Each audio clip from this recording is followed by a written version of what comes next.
Giorgio Armani should be dead by now. This is the story of the man who sold his Volkswagen Beetle to start a fashion label, survived a literal mine explosion, lost his business partner, watched every competitor sell their soul to a conglomerate, and still built the largest independently owned luxury house on the planet. And then he died. And somehow, the brand is still standing. Not just the man, but the house, the empire, the name on the door. Because everything about the modern luxury industry says that a company like this should not exist anymore. Not independently, not without a conglomerate backing it, not without a living founder breathing life into every stitch. And yet, here we are. Let's go back to the beginning. Not to the glamorous part, but to Piacenza, Italy, 1934. Giorgio Armani grew up during World War II. His family home was hit by bombing raids. Shortly after the war ended, young Giorgio stepped on a live mine. The explosion set him on fire. He spent 6 weeks in a hospital bed, his eyes bandaged shut, uncertain if he would ever see again. Think about that for a second. The man who would define how the modern man looks in a suit almost lost his sight before he ever picked up a piece of fabric. He survived. He could see. Originally, he wanted to be a doctor. He enrolled in medical school, but it did not take. Something else was pulling at him. He dropped out, served in the Italian military, and eventually found himself working as a window dresser at La Rinascente department store in Milan. From there, he moved into buying, then freelance designing, then working under Nino Cerruti. He was learning the language of menswear from the ground up, not in some elite atelier, but in the trenches. Then came 1975. Giorgio Armani and his partner Sergio Gagliotti sold their Volkswagen Beetle to scrape together enough money to launch Giorgio Armani SPA. That October, he showed his first men's collection for spring-summer 1976. Sales that year reached $90,000. Respectable, modest, forgettable even, in the grand scheme of luxury fashion. But something was different about what Armani was doing. He was deconstructing the suit, removing the stiffness, the armor of it, making it soft, fluid, effortless. He was designing clothes that made men feel powerful without feeling constrained. And that philosophy was about to collide with Hollywood in the most spectacular way imaginable. American Gigolo. Richard Gere, director Paul Schrader's vision. That closet scene. You know the one. Gere laying out his Armani suits on the bed, selecting his look with the precision of a man choosing a weapon. Gere later said that the clothes told him who this man was, and he was right. Those suits were not costumes. They were character. They were identity. Here is a detail most people do not know. John Travolta was originally cast as Julian. His manager had already requested Armani wardrobe, but Travolta dropped out after his mother's death, and the role went to Gere. One of the great accidents in fashion history. The impact was immediate and staggering. Remember the $90,000 in 1976? By 1981, 1 year after American Gigolo, Armani's sales had exploded to $135 million.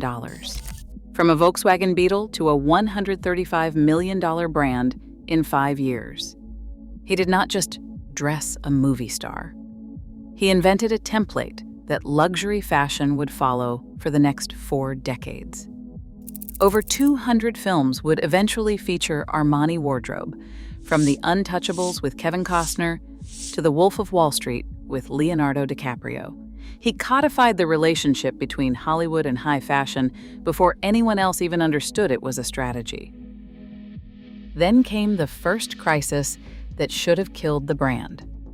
In 1985, Sergio Gagliotti, Armani's co-founder, business partner, and the man who handled the commercial side of the empire, died. Armani was alone. No partner, no children, no heir. He took full ownership and kept going.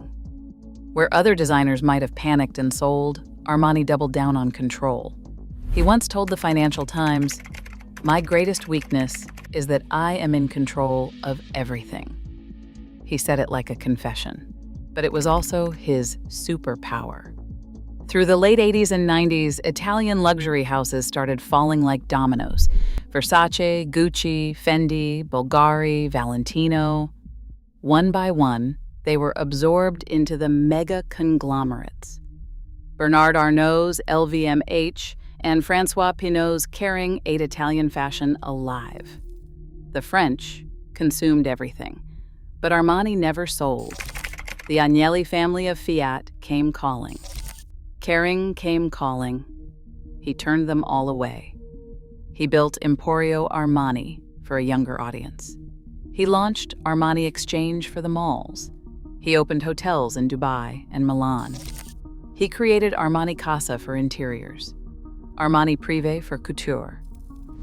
He diversified like a chess grandmaster, but he never gave up a single share of ownership. Today, only two major Italian houses remain truly independent, Armani and the Prada Group. That's it. Everyone else fell to the conglomerates.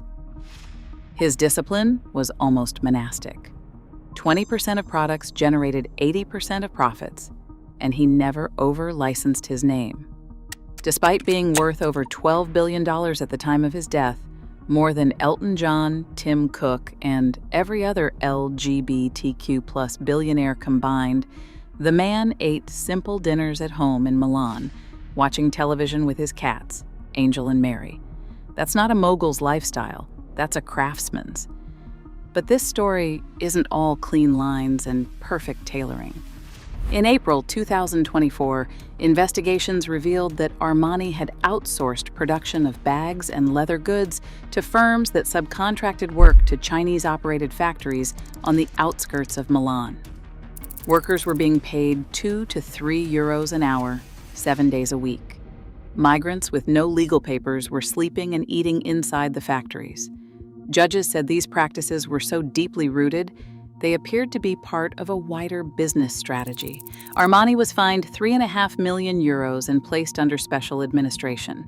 The administration was lifted in February 2025 after the company implemented new compliance procedures. But the stain remains.